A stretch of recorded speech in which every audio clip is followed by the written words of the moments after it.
পানী বাৰিষা ধৰক হেৰি হ'লে অট'মেটিক মলটো লৈ যায় আৰু সোমাই যায় গা ধুবলৈ ভালে পায় আছে কিমান মান লোকেল মুৰ্গী আছে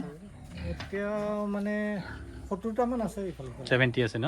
কিমান বছৰ ধৰি গাহৰি পালনৰ লগত জড়িত হৈছে মোৰ আজি বৰ্তমান 5 বছৰ চলি আছে 5 বছৰ তুমি গাহৰি পালনৰ লগত জড়িত হৈছে আপোনাৰ অষ্ট্ৰেলিয়ান বহিছে তাৰপিছত ঘুংগুৰ কৰিছে দি উঠিছে বৰ ন কোনটোৰ পৰা বেছি উপাৰ্জন লাভ কৰিব পাৰে উপাৰ্জন মানে এতিয়া আমাৰ ঘুংগুৰ আৰু লোকেলটোৰ পৰাই বেছি বিচাৰে ঘুংগুকে এবাৰত ঘুংগুৰি কেইটা পোৱালি জন্ম দিব পাৰে 10টাৰ পৰা 12টালৈকে যদি যিমান কম মানে হয় 8টা বা 10টাৰ ভিতৰত হয় তেতিয়া মানে চেহেৰাটো ভাল থাকে 5 বছৰলৈ পুহিলোঁ যদিও আজিলৈকে মোৰ মানে বেমাৰ একো হোৱা নাই আপুনি যে বেমাৰ নোহোৱাকৈ গাহৰিখিনি ৰাখিছে কেনেকৈ ৰাখিছে অকণমান বুজাই দিয়কচোন মই মানে গৰম দিনত মহ বেছি আমনি কৰে সেই মহৰ কাৰণে পাংখা দি মানে আঁতৰাই দিওঁ গড়া গাহৰি পুহিলে মানে বেছি প্ৰয়োজন মানে ইহঁতৰ চাফ চাফাই ৰখাটো চাচোন উপাৰ্জন কেনেকুৱা গাহৰি পালন কৰি কেনেকুৱা ধৰণৰ উপাৰ্জন ভালেই হৈছে যথেষ্ট পৰিমাণে এতিয়া গাহৰি পালনৰ লগত আপুনি এটা পুখুৰীও আছে নহয় জানো পুখুৰীটোত আপুনি কেনেকৈ ব্যৱহাৰ কৰে ইয়াত গাহৰি মানে কেতিয়াবা ইউটিউবত চাওঁ তেতিয়া মাছ পালন কৰিব পাৰি এক্সট্ৰা মানে মাছক দানা দিব নালাগে খাদ্য দিব নালাগে সমন্বিত পদ্ধতিত যদি আপুনি বা ইণ্টিগ্ৰেটেড পদ্ধতিত যদি আপুনি মাছ পালন কৰে তেতিয়া গাহৰি যিসমূহ এৰেহা গাহৰি যিসমূহ মলমূত্ৰ ইয়াতে যথেষ্ট পৰিমাণে নাইট্ৰজেন থাকে আৰু যথেষ্ট ফচফৰাছ থাকে আৰু ইয়াৰ ফলত মানে মাছৰ সেইবিলাক হৈছে প্ৰাকৃতিক খাদ্য উৎপাদনত যথেষ্ট সহায় কৰে আৰু মাছৰ উৎপাদন কেনেকুৱা পাইছে মাছৰ ঘাস কাপটো পুহিলে মানে 4.5 কিলো 5 কিলো এনেকৈ লৈ 2.5 লাখ মান পাইছে নহয় আপুনি কি মাংস হিচাপে বিক্ৰী কৰে নে পোৱালি বিক্ৰী কৰে পোৱালি বেছি বিক্ৰী কৰে পোৱালিবিলাক কিমানকৈ বিক্ৰী হয় পোৱালি তেতিয়া দাম আছিলে 5,000 আৰু আপুনি প্ৰাকৃতিকভাৱে কি খাদ্য দিয়ে মানে কচু বা এনেকুৱা কচু আৰু ধান নিজৰ ঘৰৰ বনাই ভুচিটো পানীৰ লগত ডেটল পানী সদায় কৰে এইটো সদায় কৰোঁ সেইটো কাৰণে বেমাৰৰ পৰা মই আজি 5 বছৰ হাত সাৰি আছোঁ অ'কে আপুনি এজন ব্যক্তি পালোঁ যে নেকি বেমাৰ হোৱা নাই নহয় জানো মানে গাহৰিত কিমান বছৰ ধৰি গাহৰি পালনৰ লগত জড়িত হৈছে মোৰ আজি বৰ্তমান 5 বছৰ চলি আছে 5 বছৰ তুমি গাহৰি পালনৰ লগত জড়িত হৈছে পালন কৰে আপোনাৰ অষ্ট্ৰেলিয়ান বহিছে তাৰপিছত ঘুংগুৰ কৰিছে অষ্ট্ৰেলিয়ান আৰু ঘুংগুৰ একেলগে পুহিলে কিবা অসুবিধা হয় নেকি অসুবিধা তেনেকৈ নাই অলপ মানে অষ্ট্ৰেলিয়ানবোৰ মানে দানাৰ কাৰণে বেছিকৈ অলপ মানে দানা বেছিকৈ দিব অ'কে আৰু হেৰি এতিয়া বৰ্তমান অষ্ট্ৰেলিয়ান গাহৰি এইকেইজনী আছে ন আৰু আমাৰ ঘুংগুৰটো ক'ৰ পৰা আনে জাতটো ক'ৰ পৰা আনে জাতটো মই কৰিছিলোঁ আমি লোকেল বজাৰৰ পৰা কৰিছিলোঁ কিমান পোৱালিবিলাক কিমানকৈ আনে সেইবিলাক এইবোৰ প্ৰায় আপোনাৰ তেতিয়া দাম আছিল 4,500 এনেকৈ আছিল এতিয়া বৰ্তমান মাৰ্কেটটো অলপ ডাউন হৈছে গাহৰিৰ বৰ্তমান কেনেকুৱা ব্যৱসায় কেনেকুৱা চলি আছে ব্যৱসায়টো ভাল লাভ পাইছে ভাল লাভৱান আছে ন এতিয়া আমাৰ যি গাহৰি পালক আছে বিভিন্ন ক্ষেত্ৰত তেওঁলোকে গাহৰিৰ যিটো বেমাৰৰ কাৰণে ভয় খায় নহয় জানো এই বেমাৰৰ কাৰণে কেনেকুৱা ধৰণৰ প্ৰতিষেধক বা কেনেকুৱা ধৰণৰ কৰিব লাগে অলপ বুজাই দিয়কচোন বেমাৰৰ কাৰণে মানে অলপ প্ৰিকশ্যনখিনি মানি চলিব লাগে যেনে আপুনি দেউতা নহয় জানো এতিয়া গাহৰি আপুনি কি জাত ব্যৱহাৰ কৰি আছে বৰ্তমান অষ্ট্ৰেলিয়ান আছে ঘুংগুৰ আছে আৰু লোকেল আছে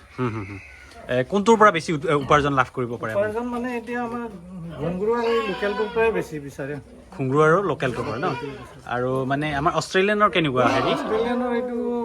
বিচাৰে মানে আমাৰ ইয়াত খুব কমেই বিচাৰে এই বগা জাতৰ গাহৰি বুলি কৈ মানুহে মানে হেৰি নকৰে খাব নিবিচাৰে সেইকাৰণে এইটো মানে আমাৰ গাঁৱত হেৰিটো বিক্ৰী কৰাটো অসুবিধা হয় এতিয়া বিশেষকৈ মানে ঘুংগুৰ মাংসটো যথেষ্ট চাহিদা আছে নহয় আৰু এই ঘুংগুৰ কেইজনী আছে আপোনাৰ ঘুংগুৰ 2জনী আছে কিমান দিনৰ মূৰে আপুনি ইহঁতৰ পোৱালি উৎপাদন কৰে ইহঁতৰ পৰা 4 মাহত আপুনি পোৱালি উৎপাদনৰ কাৰণে সিহঁতৰ প্ৰজননক্ষম হৈ উঠে পোৱালি ইয়াতে উৎপাদন কৰে আপুনি ব্ৰিডিংটো ইয়াতে কৰে নহয় অ'কে এবাৰত ঘুংগুৰি কেইটা পোৱালি জন্ম দিব পাৰে 10টাৰ পৰা 12টালৈকে 12টাৰ যদি বা 10টাৰ বেছিকৈ দিয়ে তেতিয়াহ'লে পোৱালিৰ ইমান এটা মানে চেহেৰা ভাল নাথাকে যদি যিমান কম মানে হয় 8টা বা 10টাৰ ভিতৰত হয় তেতিয়া মানে চেহেৰাটো ভাল থাকে আপুনি কিমান বছৰ ধৰি এতিয়া গাহৰি পালনৰ লগত জড়িত হৈ আছে 5 বছৰ ধৰি ইয়াৰ কিবা বেমাৰ কেনেকুৱা ধৰণৰ হয় মই আজি 5 বছৰলৈ পুহিলোঁ যদিও আজিলৈকে মোৰ মানে বেমাৰ একো হোৱা নাই আপুনি যে বেমাৰ নোহোৱাকৈ গাহৰিখিনি ৰাখিছে কেনেকৈ ৰাখিছে অকণমান বুজাই দিয়কচোন মই মানে পুৱাই উঠি চাফ চাফাই কৰোঁ তাৰ লগতে ডেটুল কেতিয়াবা পটাছ ফেনাইল এইবোৰ দিওঁ আৰু গৰম দিনত মহ বেছি আমনি কৰে সেই মহৰ কাৰণে পাংখা দি মানে আঁতৰাই দিওঁ এই আমাৰ যিটো পাংখা লগাই থৈছোঁ পাংখা লগাই থৈ দিছে ন এই পাংখা লগালে কি হয় পাংখাটো মহবোৰ বহিব নোৱাৰে বিশেষকৈ যিহেতু কিছুমান মহৰ দ্বাৰাই যিহেতু বেমাৰ উৎপন্ন হয় গতিকে মই ফেনৰ দ্বাৰাই আঁতৰাই দিওঁ আৰু বাকী কেনেকুৱা ধৰণৰ আৰু কি লয় আৰু কেনেকুৱা ধৰণৰ হেৰি লৈছে এনেই গাহৰি পুহিলে মানে বেছি প্ৰয়োজন মানে ইহঁতৰ চাফ চাফাই ৰখাটো চাফ চিকুণতা চাফ চিকুণকৈ ৰাখিলে আপুনি 5 বছৰ হ'ল কৈছে যে এতিয়ালৈকে কোনো ধৰণৰ বেমাৰত আক্ৰান্ত হোৱা নাই নহয় জানো চাফ চিকুণ তাৰপিছত আপোনাৰ প্ৰাকৃতিক কিছুমান উপায় আৰু ধৰক মহৰ কাৰণে ফেন ইত্যাদি যদি ব্যৱহাৰ কৰে তেতিয়াহ'লে আক্ৰান্ত হোৱাৰ পৰা যথেষ্ট পৰিমাণে ৰক্ষা পৰে নহয় জানো এতিয়া আপুনি কওকচোন উপাৰ্জন কেনেকুৱা গাহৰি পালন কৰি কেনেকুৱা ধৰণৰ উপাৰ্জন যথেষ্ট পৰিমাণে এতিয়া গাহৰি পালনৰ লগত আপুনি এটা পুখুৰীও আছে নহয় জানো পুখুৰীটোত আপুনি কেনেকৈ ব্যৱহাৰ কৰে ইহঁতক গাহৰি পালন যেতিয়া কৰিছিলোঁ 5 বছৰৰ পৰা তেতিয়া মানে মোৰ পুখুৰীৰ হেৰি নাছিল পুখুৰীটো আছিল যদিও মানে তেনেধৰণৰ ইহঁতৰ খাদ্যটো তাত দিয়া নাছিলে তাৰপিছত কেনেকৈ গম পালে 3 বছৰৰ পৰা মই মানে কেতিয়াবা ইউটিউবত চাওঁ তেতিয়া মাছ পালন কৰিব পাৰি এক্সট্ৰা মানে মাছক দানা দিব নালাগে খাদ্য দিব নালাগে তাৰমানে কি হয় সমন্বিত পদ্ধতিত যদি আপুনি বা ইণ্টিগ্ৰেটেড পদ্ধতিত যদি আপুনি মাছ পালন কৰে তেতিয়া গাহৰি যিসমূহ এৰেহা গাহৰি যিসমূহ মলমূত্ৰ ইয়াতে যথেষ্ট পৰিমাণে নাইট্ৰজেন থাকে আৰু যথেষ্ট ফচফৰাছ থাকে আৰু ইয়াৰ ফলত মানে মাছৰ সেইবিলাক হৈছে প্ৰাকৃতিক খাদ্য উৎপাদনত যথেষ্ট সহায় কৰে আৰু যিবিলাক এৰেহা থাকে সেইবিলাক মাছৰ খাদ্য গতিকে আমাৰ 50% পৰা 60% খাদ্য আমাৰ মাছৰ খাদ্য দিব নালাগে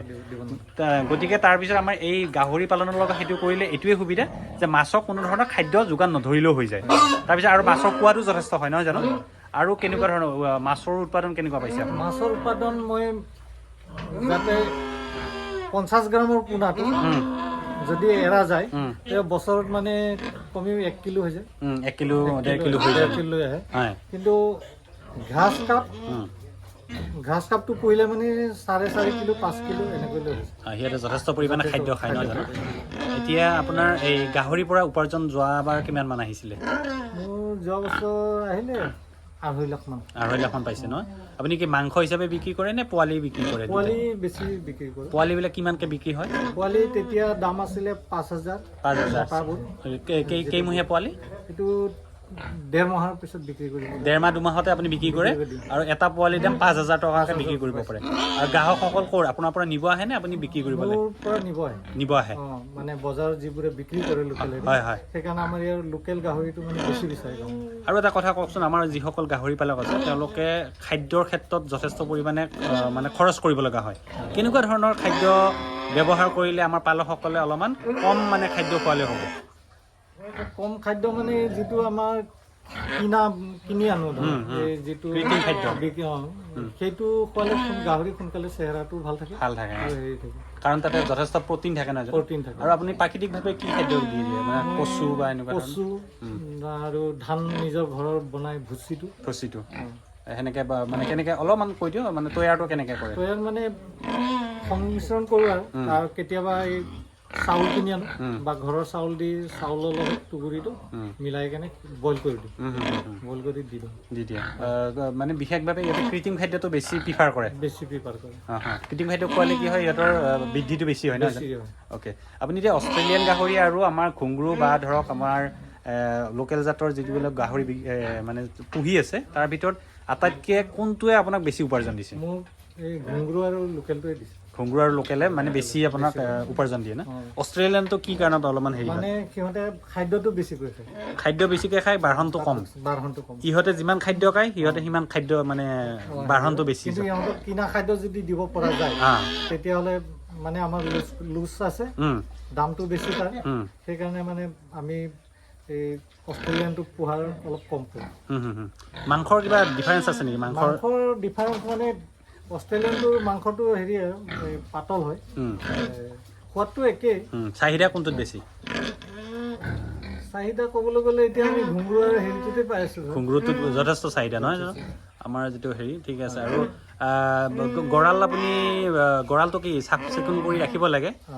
কেনেদৰে চাফ চিকুণ কৰি ৰাখিব মই লাগে এই মটৰ দি পানী মাৰি দিওঁ পানী মাৰি পুৰা চাফ কৰি তাৰপিছত ডেটল ঢালি দিওঁ ডেটল পানীৰ লগত মিক্স কৰি ডেটল পানী সদায় সদায় কৰে এইটো সদায় কৰোঁ সেইটো কাৰণে বেমাৰৰ পৰা মই আজি 5 বছৰ হাত সাৰি আছোঁ অ'কে আপুনি এজন ব্যক্তি পালোঁ যে নেকি বেমাৰ হোৱা নাই নহয় জানো মানে গাহৰিত বিভিন্ন ক্ষেত্ৰত আমি গম পাওঁ যে বিভিন্ন পালকে বিভিন্ন সময়ত গাহৰি পালকক বেমাৰ আক্ৰান্ত যথেষ্ট গাহৰি মৃত্যু হয় কিন্তু আপুনি যথেষ্ট পৰিমাণে আপুনি ইয়াত আক্ৰান্ত হোৱাৰ পৰা ৰক্ষা কৰিছে আৰু প্ৰাকৃতিকভাৱে বিভিন্ন ধৰণৰ আপুনি এই কৰি আছে নহয় জানো গতিকে